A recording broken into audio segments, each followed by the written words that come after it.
नमस्कार दोस्तों, आज मैं आपको बहुत ही अच्छी जानकारी और बहुत ही ज़्यादा काम आने वाली जानकारी बताने वाली हूँ। तो पूजा तो वैसे ही सभी लोग करते हैं। तो क्या आपको पता है जो पूजा घर की घंटी है उसे हमें कितनी बार बजानी चाहिए, कब बजानी चाहिए?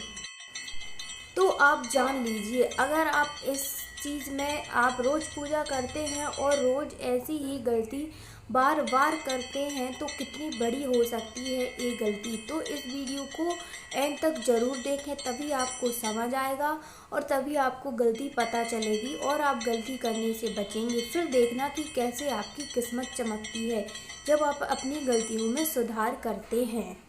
सबसे पहले हम बात करते हैं कि जो मंदिर है हमारे घर का उसमें शुभ चीज़ें क्या क्या होती हैं। तो हमेशा जो हमारा मंदिर है घर का उसमें हमेशा शुभ चीज़ें रखी जाती हैं। इससे ही देवी देवता हमेशा प्रसन्न होते हैं। साथ ही घर में सकारात्मक ऊर्जा हमेशा बनी रहती है और कभी भी ख़त्म नहीं होती है। तो जो घंटी है वो भी इन्हीं शुभ चीज़ों में से एक है। तो चलिए घंटी के बारे में बात करते हैं। पूजा घर में घंटी यानी कि जो हमारे घर में गरुड़ जी रखे रहते हैं, इसे हम गरुड़ घंटी कहते हैं, उसे रखना बहुत ही ज़्यादा शुभ माना जाता है।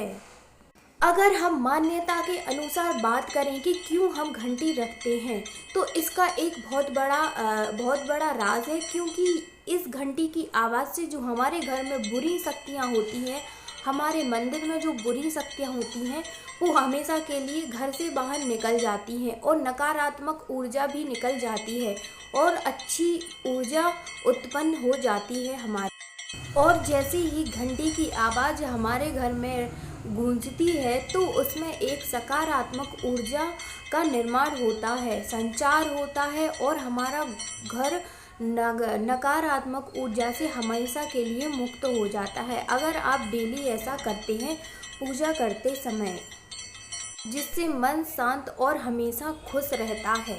और जो घंटी की ध्वनि है वो देवताओं को भी जागरूक करती है, यानी देवताओं को उठा देती है, जागरूक कर देती है और भक्तों की जो प्रार्थना है उन तक पहुंचा भी देती है। लेकिन यहाँ एक सवाल आता है कि आपको पता है कि घंटी कितनी बार बजानी चाहिए और कब बजानी चाहिए? अगर नहीं पता है तो आज जान लीजिए। तो चलिए आज हम आपको इसी के बारे में पूरा अच्छे से समझा देते हैं।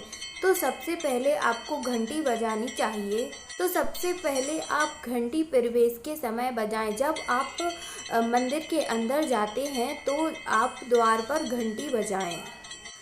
मान्यता अनुसार बात करें तो आप प्रवेश करते समय घंटी बजाने का मतलब है कि आप भगवान को अपनी उपस्थिति दर्ज करवा रहे हैं और उनका जो ध्यान है वो अपनी ओर आकर्षित करते हैं।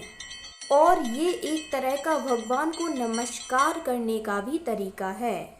उसके बाद जब भगवान की आरती होती है मंदिर में, तो अगर हम लगातार घंटी बजाते रहें आरती के समय तो बहुत ही शुभ माना जाता है। और जब आप भगवान को भोग लगाएं तब भी घंटी बजाएं और जब आप भगवान को सुलाएं तब भी घंटी बजाना बहुत ही ज़्यादा शुभ माना जाता है। वहीं रात के समय कभी भी घंटी नहीं बजाना चाहिए, क्योंकि ये समय देवताओं के शयन करने का होता है, सोने का होता है। इसीलिए रात को कभी भी घंटी नहीं बजाना चाहिए। घंटी की आवाज़ इतनी होनी चाहिए कि वो मंदिर के वातावरण में गूंजे। इतनी तेज नहीं होना चाहिए कि वह मंदिर परिसर से बाहर जाए। और घंटी हमेशा सीधे हाथ से बजानी चाहिए, कभी भी उल्टे हाथ से नहीं बजानी चाहिए। अगर आपको ये घंटी वाली जानकारी अच्छी लगी हो तो ऐसी ही जानकारी के लिए इस चैनल को सब्सक्राइब करिए और लाइक करना बिल्कुल भी ना भूलिएगा, ताकि मुझे पता चल सके कि आपको मेरी वीडियो अच्छी लगती है और मैं और बनाऊं ऐसी ही जानकारी के लिए, जिससे आप गलती ना करें।